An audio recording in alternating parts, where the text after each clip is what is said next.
Okay, we'll be getting started here. I'm sure there'll be a few people trickling in here, but nice to see everybody as much as we can be seen during this event. But just looking over the list of people in the room here, we have current students, graduate and undergraduate. We have alumni, some recent ones and some from a little while ago. We have some staff and other faculty as well. And we have some members of our industry and community here today. So great to see such a wide, diverse group of people here to learn more about project portfolios and their strategy and value. So I'm Michael Ratajczyk. I'm the principal for the Center for Business Analytics at St. Mary's University. And with us today, we have Dean Beckman, Associate Professor, Business and Communication Department at St. Mary's University.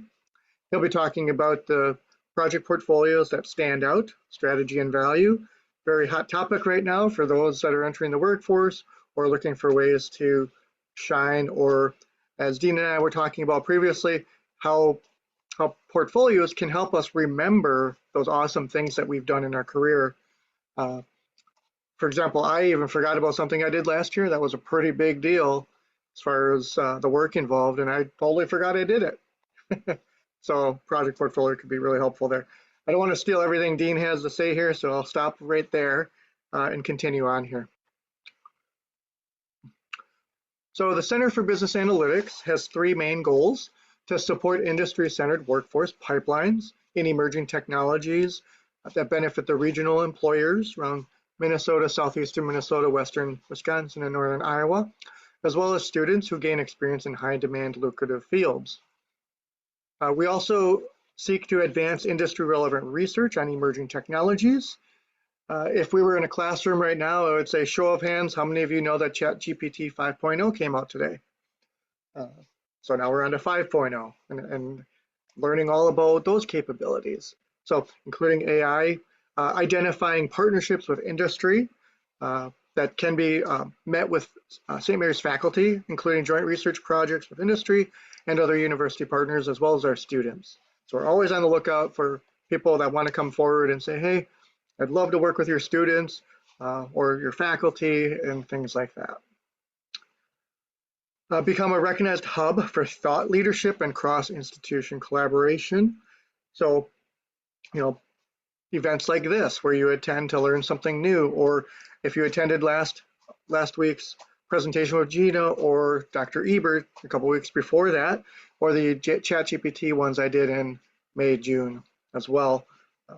That's our mission here too, is to help explore these topics with the community at large. And if you are one of those people that are interested in collaborating further, CBA at smumn.edu. Very simple, CBA. And that'll get you in touch with my team or I, and we can talk further. And then one final note here. At the end of our time today, there'll be a short survey asking for your thoughts about the event, but most importantly, future events. What topics are you most interested in? We can certainly explore those ourselves, but it's great to get feedback from you as well out there. So again, CBA at smumn.edu if you want to partner up for anything, or your company does, but also if you are interested in a certificate of completion. There are a few people on this call here that I know that I'm on the list to get you that certificate from last week out. It is in process, it is working as well. But if you want a certificate of completion to submit to your continuing education board, or to share on LinkedIn, put into your resume, something like that, please email cba at smumn.edu, and somebody from the team can get that going for you. Okay. So now I'm going to hand it over to Professor Beckman here to go through all this wonder and awe of project portfolios. All right, thank you very much, Dr. Ratajczyk, and it's great to know that there's a lot of familiar faces out there today. And if I haven't met you before, I hope to do so soon. And if I haven't met you, I should clarify that Dean is my first name and not my academic rank. In higher education, that gets confusing quickly. So, but I'm the chair of the business and communication department. So I'll go ahead and share my screen now and share my presentation with you. I'd like to make this as interactive as possible. So don't hesitate to throw something in the Q&A. Do use the Q&A tab at the bottom of the Zoom screen. Dr. Ratajczak will be monitoring that for us, and he'll let us know if we have a question that's related to the topic that I'm currently on. So we can kind of do a Q&A throughout this. I've got a few spots in the presentation where I'll pause and take some questions, but we can kind of do that throughout as well. So as I said, I'm the chair of the Business and Communication Department. I'm entering my 25th year here at St. Mary's. I started back in 2001, and primarily I teach in our public relations and digital media major. So a lot of the portfolio examples that I show you today will be coming from that perspective. However, this is not just for communication or marketing professionals. I think one of the beautiful things about a portfolio is I think it works, and in my opinion, is needed in pretty much any profession today. So I'm glad you're here to learn more about it, and hopefully by the end of the presentation, we can inspire you, if you haven't already put together a portfolio, to kind of get you started in doing so. One of the goals of the presentation, towards the end of the presentation, I'll be going over best practices so that if you are ready to take that next step, we'll tell you some of the best practices in putting together a portfolio. I also want to add that if you're still unsure and just want to visit later on, I'm happy. You can just email me. I'll put up my email address at the end of the presentation. You can email me, and I'd be happy to sit down with you some more about it. Before we get into why I think portfolios are so important, I just kind of wanted to give you the genesis for how I got into creating portfolios. As I said, I started at St. Mary's back in 2001, teaching in the public relations digital media major. And at that time, we had a really strong curriculum, but I didn't think at that time we were doing enough to prepare senior graduates for the job search process. So I wanted to find a way that would sort of give them an advantage over the competition that's out there. As you can imagine, in every industry today, there's just so much competition, especially for college graduates and those entry-level jobs. So at that time, back in 2004, 2005, one of the things that was just starting to come out were people were having individual websites, right? And so e-portfolios, e-folios were just starting to take off at that time. Then it was primarily more for the creative professions. Since then, they certainly have become more common in pretty much any industry. So that's kind of how I got started with it. So I did some learning, some investigating, and now we offer a 1-credit class for our seniors. It's required for the public relations and digital media majors, but it's open to anybody at the university, a 1-credit class in creating a portfolio that showcases their best work that they've done while in college. And then that will hopefully then give them a leg up when it comes time to going out and getting that first entry-level position. Okay, so that's kind of the genesis of how it got started. A couple of things I want to say, though. First of all, I do think this works for any industry. I'll talk a little bit about the analytics industry as we go through today, but if you do have specific questions about that, you can put them in the Q&A and I'll try to answer it, or perhaps Dr. Ratajczak could weigh in on that as well. Also, I think the other important thing is that a portfolio will not get you a job. The purpose of a portfolio is to make getting to that next step, getting to the interview process, a little bit more likely. It's going to get you a little bit more noticed than somebody who doesn't have a portfolio. So a portfolio is not a magic elixir for getting you a job, but I think it's critical to increase your chances to get to the interview stage. A cover letter is still drastically important. A resume is still obviously needed, but that portfolio is just one more tool that you have that someone else might not have that will hopefully give you a bit of an advantage. So those are just a few of the things I wanted to sort of address at the outset here.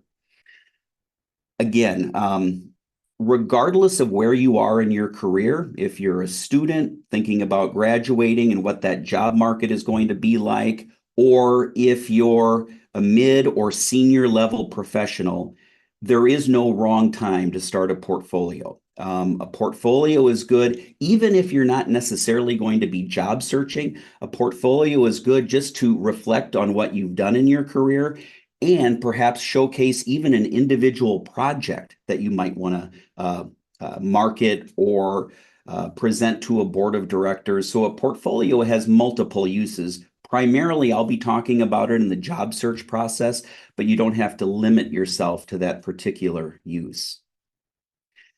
So again, the need for a portfolio is only growing. Here are some recent headlines that I have on the screen from the Wall Street Journal.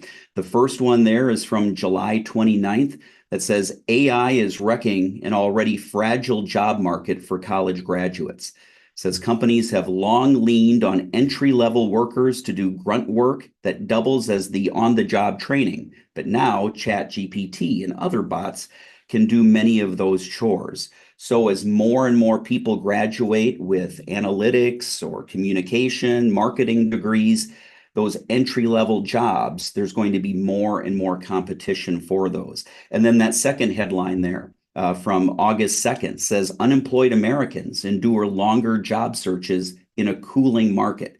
Certainly there are jobs available, but the job market has stabilized, right? And so there's less turnover in jobs compared to what there used to be. So it says the number of people unemployed for at least 27 weeks now tops 1.8 million. So since there isn't a lot of movement within jobs, people are staying in their jobs longer. So that makes movement a little bit less likely than what it used to. So again, anything that can give you an advantage over all of the other people who are looking for positions out there, I think is worth the time doing. Again, as I said later on, we're going to give you some tips and techniques and best practices for how to put together a portfolio.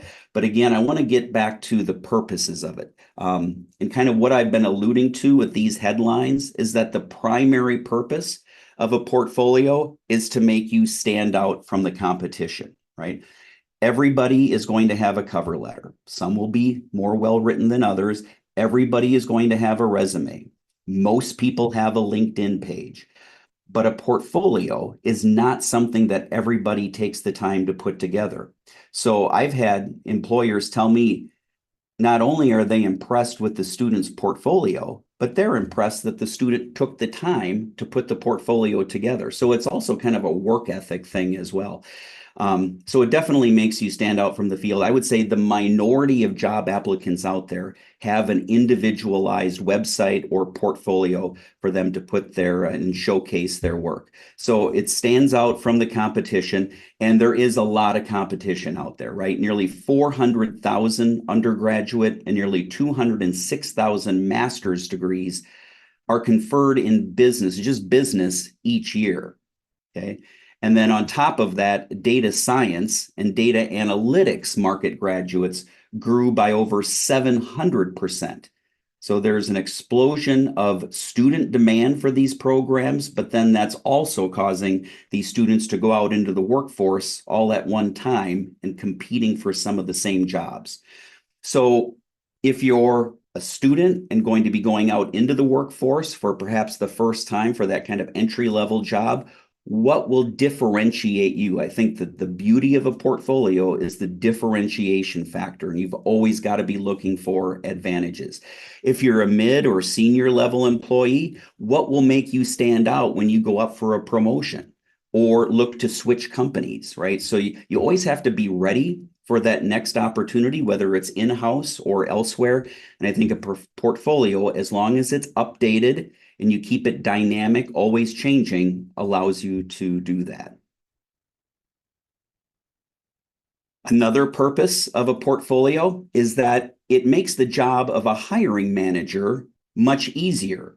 And I think they will always favor a candidate who makes their job easier over a candidate where they have to do a bunch of web searches to try to find out more about that person. So I always tell the students who are in that portfolio class that a portfolio should be a one-stop shop. You are providing the hiring manager, the employer, with everything and anything they might need for that particular job. You always want to tailor your portfolio to the industry that you're going into, and you can even tailor them to specific jobs. You can have more than one portfolio, or you could constantly be changing your portfolio depending on the jobs that you're applying to. So, a lot of different ways you can go about it, but regardless, it should serve as a one-stop shop to provide a hiring manager evidence of your learning, your skills, experience, and professionalism all in one place to make their job as easy as possible. So right now, I'm going to take you to Megan Nadal's portfolio just to make sure we're on the same page as to what we're talking about with portfolio here. Megan graduated this past spring from St. Mary. She was a sport management major with a public relations and digital media minor. So while she actually didn't have to take the portfolio class, she did it anyway because she wanted to have a professional presentation of herself upon graduation. So when I go to Megan's website here, just a couple of things. First of all, you don't necessarily have to pay attention to the particular details. It's going to be very sport management and communication related. But what I do want you to pay attention to is how she's providing most of what, if not everything, of what an employer might want to see from a recent college graduate. So I think that's the thing that I want Megan's portfolio to kind of to show you here. So we'll just go into it now. The other thing I should say too is that most of the students choose to use the Wix platform. I don't require that. There are a lot of Wix tutorials that are out there, so students like that. So if they get stuck technologically on something, they can visit a tutorial to show them how to do it. But have had other students use Google Sites, or some students have even, if they know how to code and build their own websites, have built their own. So whatever you're comfortable with, whatever platform is fine. You just want to make sure that at the end you have a nice professional, aesthetically pleasing portfolio. So this is Megan's portfolio. And so again, what I want you to focus on here is just sort of the overall, is Megan providing what employers might want and need? So one thing that I want to point out right away here is if you just scroll down a bit here on the far right over here, you can see she has a downloadable resume, a PDF of her resume. So she would have already provided that, would have already provided a cover letter. This portfolio is just yet another tool for the employer to learn more about what Megan could bring to the position. But again, to make everything easy and sort of a one place to put everything, she's got that downloadable resume and also a link to her LinkedIn profile. So that takes you to her LinkedIn page. And so I always tell students, make your portfolios as linkable as possible without, it being too much, because we know employers will also want to check out, especially if you're in a more creative field, employers will likely want to check out some of your social media profiles like LinkedIn or other as well. And then at the top here, you can see she has a section on her education and her experience. What both of these do, if you click on them, is they take you down, and it's sort of an online version of the resume. All of this stuff is also on her resume, but it also provides it here on this page. And then if we go back up and click on my work, I think this is a good example of, especially in the creative fields, but I think it's throughout industries, employers want to know, what have you done elsewhere that you could bring to my organization, right? And so here, Megan provides, this is some of the best, she's showcasing some of her best work here. So this is the coursework that I think has been some of my best. And so there's the title of the class and then an explanation of what the class was asking for. So it provides context for the viewer here. And then if you click on it, it actually takes you to the document itself. So there's a description, an explanation, plus the actual work for the employer to see. Now, an employer is not going to look at everything. They're not going to click on everything on your portfolio, but you're giving them options. You're saying, this is some of my best work. Take a look at whatever you'd like to see, and hopefully that will open some additional doors. So you can see a lot of the work she has here would be from her public relations classes, but here's something from a strategic management class, and this one from a business ethics class. So I think a really nice variety of some of the different courses and some of the different levels of courses that she took at St. Mary's. Megan was also the social media coordinator for the women's soccer team at St. Mary's. And so here she has some of her digital media creations that she's showcasing on the page. She also had a multimedia production class, so she had put in a video that she created, so some good multimedia content as well. One thing to keep in mind with portfolios is that because it's an internet-based application, it needs to be very visual, right? People don't want to read a lot of text on a portfolio. They'd like to see as many visuals and interactive links as possible. So you really have to understand the medium and use that to your advantage. Okay. So that's the work that Megan has displayed. And again, you can update this, change it. I actually, in getting permission to share Megan's portfolio, chatted with her a little bit this week, and she said she's constantly adding to it or changing it based on the types of companies she might be particularly interested in working for. So I think that's another nice thing about it. It's a very dynamic program. All right, so I think the next purpose of a portfolio is obviously you're always looking to impress hiring managers. So a survey that was done by Hover shows that 86% of surveyed companies say that when they're provided with a portfolio link, they will visit that applicant's portfolio. They'll at least take a look at it. Again, doesn't guarantee that it gets them to the next step, but if it's well done, it likely increases the chances of getting to that interview stage. You still have to sell yourself in the interview, but anything that will increase your chances, I think, are well worthwhile doing. Also, 71% of recruiters in that survey state that the quality of a portfolio influences hiring decisions. What I like about offering these portfolios and having students create them in a class setting is it allows me and a few others to vet the portfolios first, right? Students aren't just creating them in a vacuum with no grade or no points attached to it and then sending it out there, because a poorly done portfolio, will decrease your chances of getting that interview. So it has to be extremely well done, just like a cover letter, just like a resume. You can't have mistakes on there. You've got to make sure that these portfolios truly represent your best work.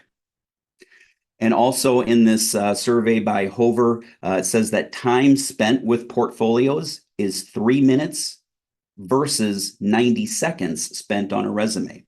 Is 3 minutes a long time? Not necessarily. However, it's twice the amount of time that they're going to spend with somebody's resume. So I think double the amount of time that they spend looking at you, the candidate, definitely increases your chance of getting to that next stage, getting to the interview process. So I think really the data, the stats out there and some of the surveys, and certainly there are other surveys that as well that really show time spent putting together a portfolio is definitely well worthwhile. One of the things I do in my class is I ask professionals to take a look at student portfolios as well. So then it's not just me, the instructor who knows the students really well, but I ask people who don't necessarily know the students, hey, would you look at these portfolios and give the students feedback? They don't grade them, I grade them, but it's at least getting another set of eyes and people who are working in the industry that the students want to go into. So often I'll tap alumni or human resource directors at places and ask them to give feedback to the students on their portfolios. But I'll also occasionally ask them to give me feedback on, do they use portfolios? Do they like to see candidates with portfolios? So here are just a few of the responses that I got when I asked that question. This first one is from Janelle Grobeck, who is the human resource manager at RTP Company in Winona. She said, without an interview, it's hard to gauge a student's readiness or skills in their brief resume. This provides a nice amount of information and examples that tell much more about the student that can aid them in the application process. So again, a very positive comment that just says more information is better information. And then this next one is from Morgan Short, who works for Avtex, which hires creative professionals.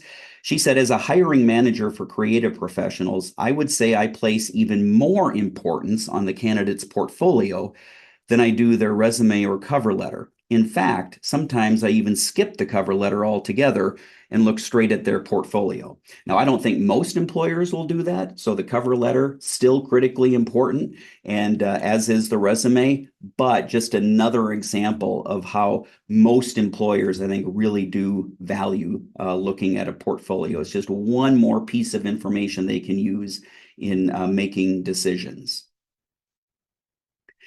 I also ask students to give me feedback and input on the process of putting together a portfolio. I'm sure some of you are thinking, it's a lot of work to put together a portfolio. And it is. My students take an entire semester, even though it's a 1-credit class. I give them the full semester to put together a portfolio, because what I tell them is I want this to showcase your best work.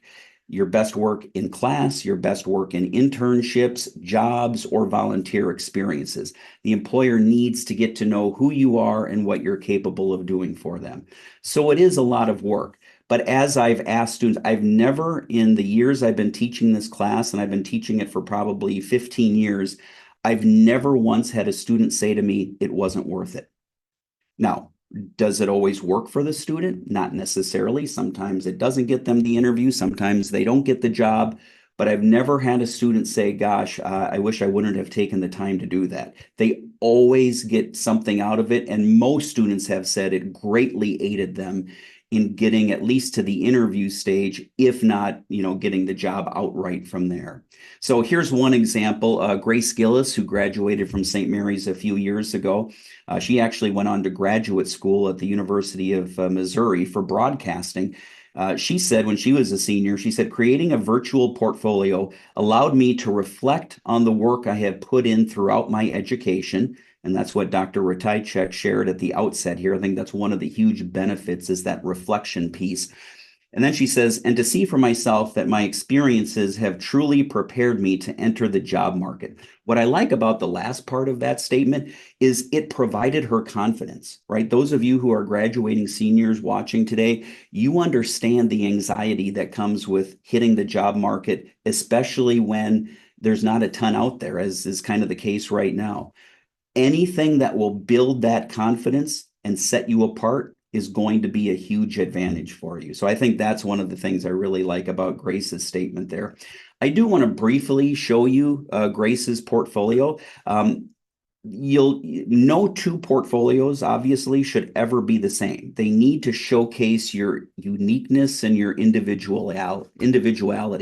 So with Grace here, she was definitely looking at either going to grad school or getting a job in television or multimedia production. And so very much that's how she tailored her portfolio. So you can see here at the top, she's got an About Me section, but a lot of it is going to be based on experience that she had during her years at St. Mary's and work samples and the skills that she could bring to an employer. Okay.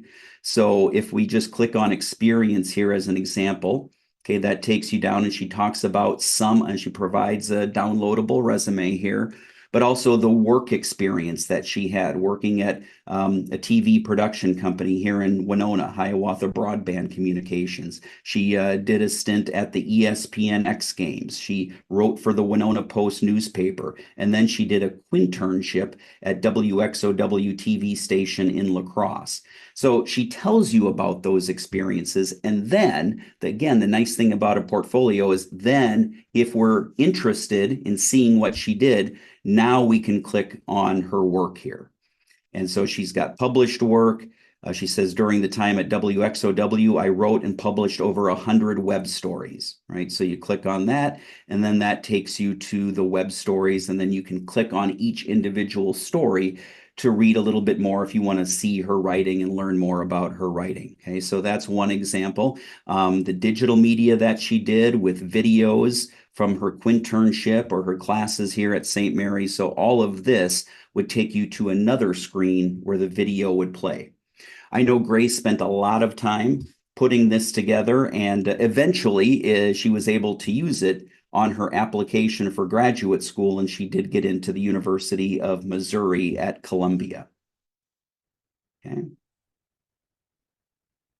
And then another student, Celeste Russell, says, in a world where every LinkedIn profile looks the same, it's nice to create something that I can put my personal stamp on. I thank Celeste for that comment because, again, we're talking that individuality, that uniqueness. What's going to differentiate you from somebody else?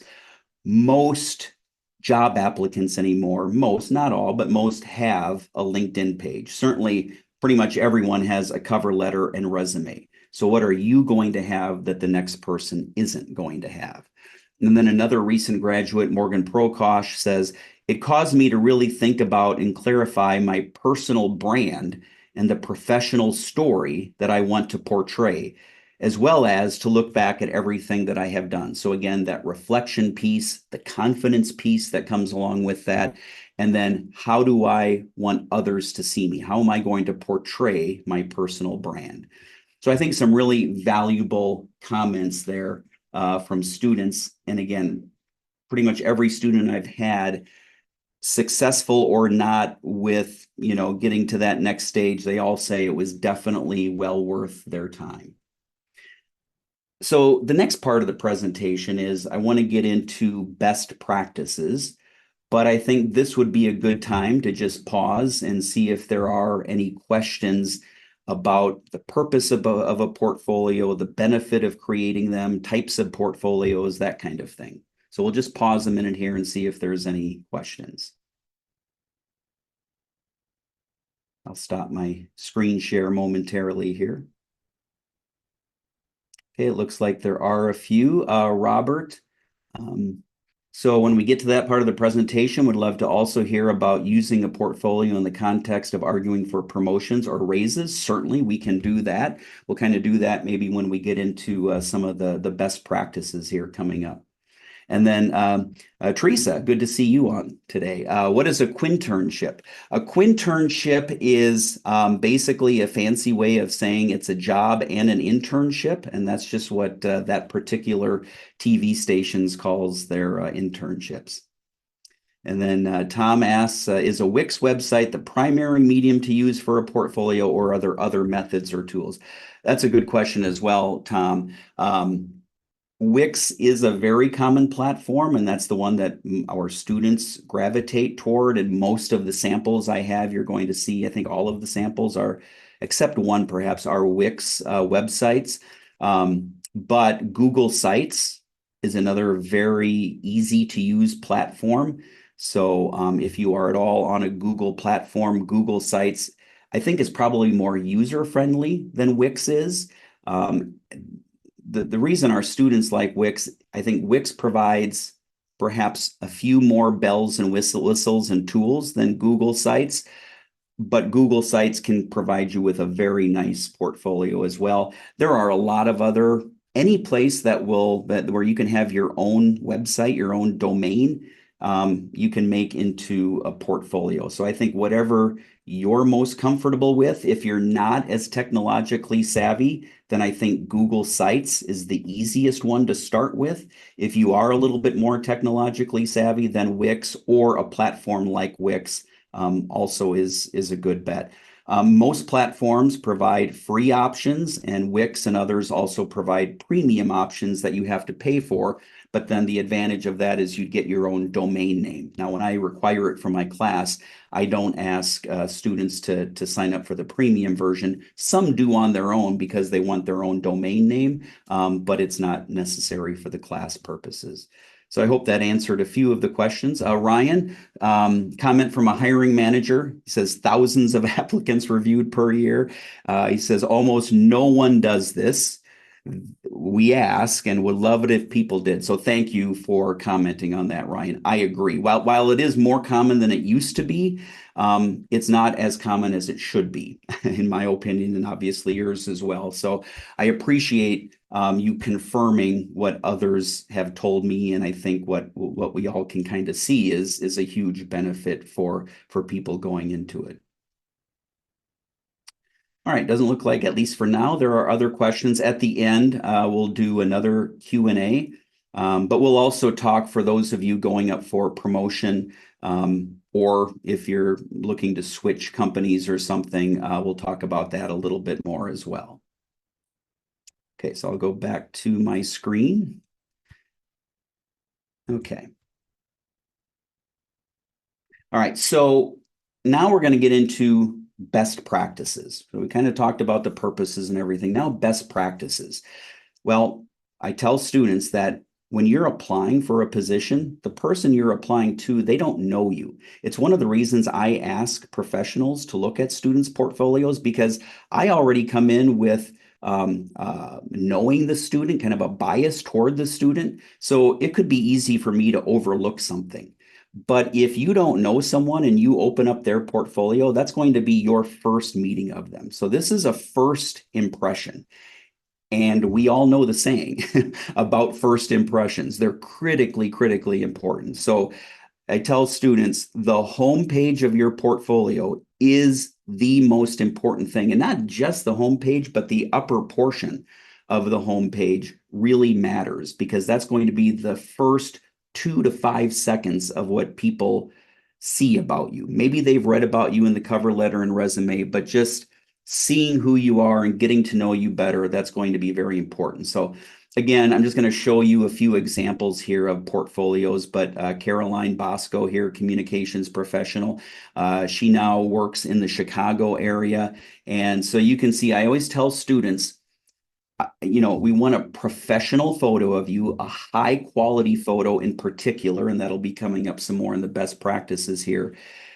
And just make sure you're not using something like you're not cropping a photo from, say, you were in a wedding and you've got a tuxedo on and you're cropping that, and then you can see the other person's shoulder in the photo or something like that. You want to make sure that you have a dedicated photo, preferably a professional photo for this particular purpose. And you can see Caroline has that. And then, similarly, one thing I wanted to point out with Caroline's portfolio is if you scroll over the work samples, you can see she has kind of a drop-down menu where if you want to see the press releases, social media work, or writing samples, you can click on each particular one and it'll take you directly to that with links, explanations, and examples of the work. Okay.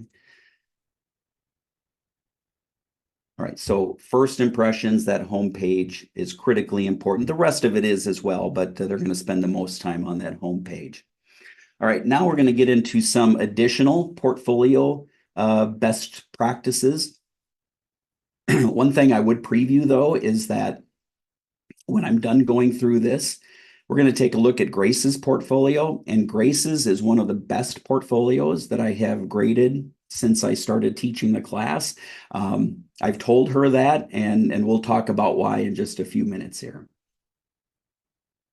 But first, if you're going to do this, whether you're just starting out in your career or looking for that promotion or to switch companies, you want to provide relevant content for your audience and goals. So for the person who asked about, hey, if I'm going up for a promotion, how could this help me?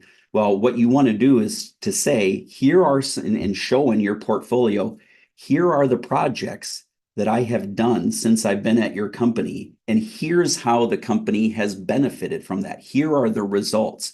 Here are the tangible results to our bottom line, to our perception in the community, to our perception in the industry. Here's how I have helped the company. And so you can put that into a portfolio. It doesn't necessarily have to be about leaving the company. If you just want to show your boss what you've done during your time here, I think a portfolio is a great way to do it. At the very least, you'll be reflecting on your time at the company. And then, should you ever choose to leave, you'll be that much farther ahead in piecing together your resume and other types of documents for the future. But I think it's a really good way to sort of promote your own promotion, so to speak, and kind of get to that next level.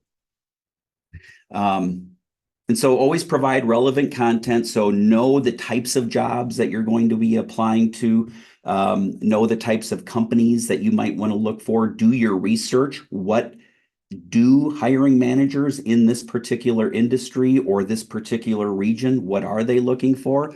I'm sure Ryan would agree with this next comment that you always want to read very closely what the job posting is asking for. Really look at what are the qualifications, how do I meet those, and then how can I address that in the portfolio, and what are the responsibilities of the job, and how can I speak to that very specifically in the portfolio. So always know your audience, know what they're looking for, and then you can tailor your portfolio, your resume, your cover letter specifically to those things. As I said earlier, always use a professional headshot or high quality photos, and not just for the headshot that you might have on there, but throughout. As I said, you want this to be as visually dynamic as possible. So you want other photos throughout the portfolio as well. Just make sure that they're high quality, not overly grainy or that kind of thing. You always want to provide context. Again, the person who's looking at this portfolio doesn't necessarily know you, your past, or your work. So you want to provide the context for what it is you're displaying. So always don't just slap a document in there and expect that they'll figure it out. You want to make it easy for them. So say, here's the document, here's what it is, here's why it was created, and here's what I hope you'll take away from it. So just only a paragraph or two, but a description of what it is you're providing. Make sure you're labeling your documents appropriately so that, again, they might only spend 3 minutes with this portfolio. So you've got to make it very scannable. You have to make it so that they can quickly look at the website and at the page and say, oh, here's what I'm looking at, and here's what I want to go see. And then they can quickly get to that and do it as efficiently as possible. This goes back to the first impression thing. You want to edit, edit, edit. You should constantly be looking at it for errors, ask other people to look at it for errors, make sure that when you're piecing it together, you always want to go to the viewer page so that you can see when you send out this link, what is this going to look like? Wix and other platforms have it so that it's nicely aesthetically visible on both a PC and on a smartphone. So you want to make sure that it's dynamic that way, that it works in pretty much any screen size. So there's different ways you can do that depending on the platform you're using, but always edit. You want to edit it as much, if not more, than you already do your cover letter and your resume. Students often ask, how many documents should I have in there? How much work should I show? And there is no right or wrong answer to that. It's really going to depend on the student's work, their capabilities, their skills, their experiences. But I always say you want quality over quantity, but you also want to give the employer an opportunity. You want to give them some options to look at. So, what are your skills? What are your attributes? Make sure that you've got them covered in the portfolio and that you have specific work related to those things, but don't overwhelm the employer at the same time, right?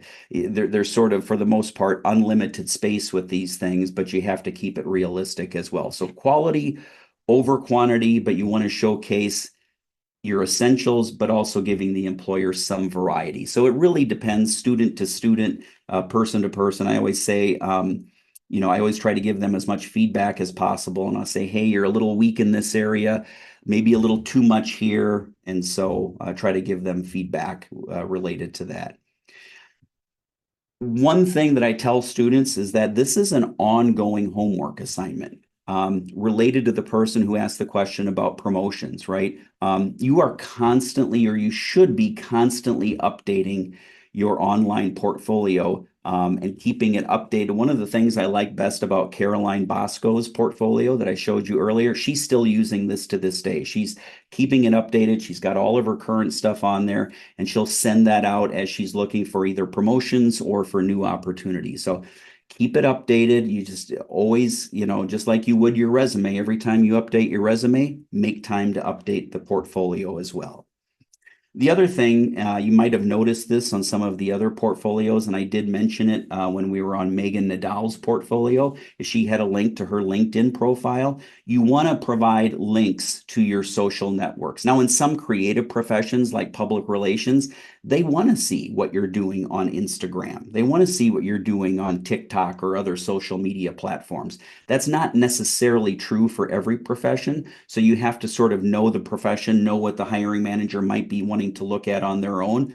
But again, you want to make it a one-stop shop. So one of the things that I'll do, and also the other thing you can do is explain what was learned from your experiences. So when you're providing the context and the overviews, sometimes a good thing to do is say, here's what I thought going in, but here's what I learned from going through the process of creating this strategy, creating this document, creating this presentation.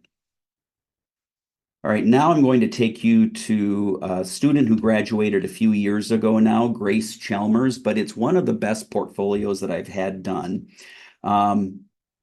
Primarily because one of the things that Grace really wanted to showcase was her bilingual capabilities. Okay, so she was fluent in both English and Spanish, both speaking and writing. And so you can see here, it goes to her regular portfolio. Okay. And when we scroll over work samples, you've got sports writing samples, feature stories, Spanish samples, public relations. So you can click on any of these. We have links to her internships here. She was a fan engagement intern for the Minnesota Vikings. So when she went into that internship, I said, make sure you're getting some photos of you working in that internship. So here we have a nice photo of Grace, high quality photo of her working for the Minnesota Vikings. She was an intern in our sports information office when Donnie Netto was still our sports information director. She interned for him. So again, high quality photo of her working at a soccer game. Okay. So some examples there. But what I really wanted to show you is Grace, more than maybe any other student, went above and beyond by creating the exact same portfolio, except in Spanish, because again, that was one of the things that she felt really separated her from other candidates and she wanted to showcase. So it's the exact same portfolio, really nothing different, except this section is all in Spanish. And I actually did ask somebody who reads and speaks fluent Spanish to look it over, and they said it was terrific. So I had to take their word for that. But I thought it was a really good example of a student understanding the value of a portfolio and then going above and beyond and really taking it seriously and trying to do whatever she could to take that next step in the job search process. So I just wanted to take a moment to sort of showcase that and kind of give a. All right, so if there are no more questions, that'll do it. I want to thank Dr. Ratajczak for providing the opportunity to talk for the Center for Business Analytics. And most importantly, thanks to all of you for attending. Really appreciate your time today, and feel free to reach out to me if you need anything. All right, thanks. Bye.